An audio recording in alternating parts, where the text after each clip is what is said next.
तिला माहित असतं ही शाळा कुठल्या वेळेत झाली की पंचायत समिती तिथून जिल्हा परिषद आणि तिथून येताना सोसायटी आणि काय करतात हाच प्रश्न आहे. बरोबर प्रश्न हा करता काय हे माहित असतं त्यांना. तिला माहिती सगळं की हे कागदा त्याला पंचायत बाजारात आपण सिटीचा ऑर्डर करतात. पण तुम्हाला काय मिळतं तर मी तिला या ठिकाणी आवाज उपस्थित केलं की हे प्रेम मिळतं. आपण सर्व शिक्षक वेगवेगळ्या जिल्हा परिषद असो पंचायत समिती असो की दलाल झाले आपले शिक्षक.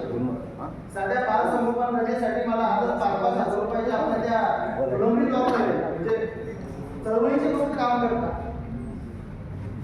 झडपीला जिल्ह्याच्या ऑर्डरसाठी पैसे घेतात आणि मला या ठिकाणी सांगायला आनंद वाटतो की आपली शिक्षक वर्गाची संघटना आहे किती बिना पैशाचं काम करते. जर कोणी म्हटलं की 1,000 रुपये घ्या आणि हे काम करून आणा आम्ही ते काम तुम्ही करू शकता आणि आपण ते काम पूर्णपणे मोफत करतो आणि त्याचाच फलित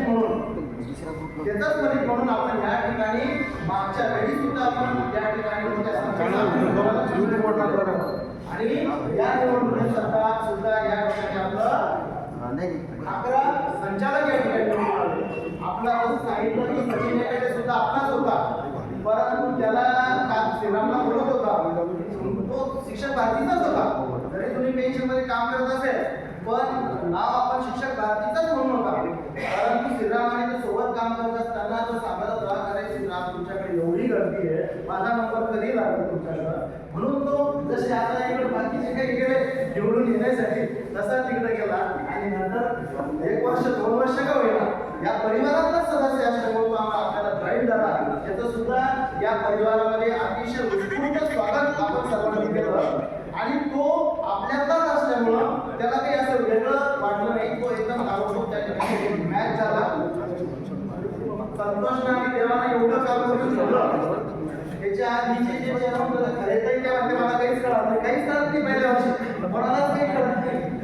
म्हणजे 8 वर्ष 10 मला कळत नाही मला 1 वर्षात काय कळत बस संस्था आहे त्या दोघांच्या त्या पूर्ण भरोशावर फक्त आम्ही दिनेश राव तुमचा अभ्यास केला बस संस्थेचा तो खूप बारीक आहे खूप बारीक तुमचा बारीक मला तुम्हाला काही मी इकडं तुम्ही मला प्रश्न विचारायचे ना मी इकडं फोन करा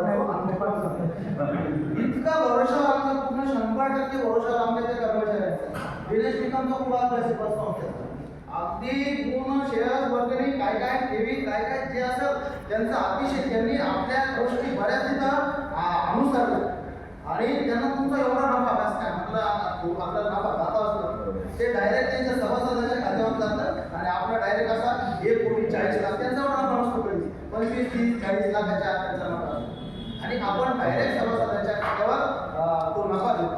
तर हे पद जे असते संचालक मंडळ असतं हे चळवळीची पावती असते संघटनेची पावती असते कामाची पावती असते आणि ती पावती आपल्याला फक्त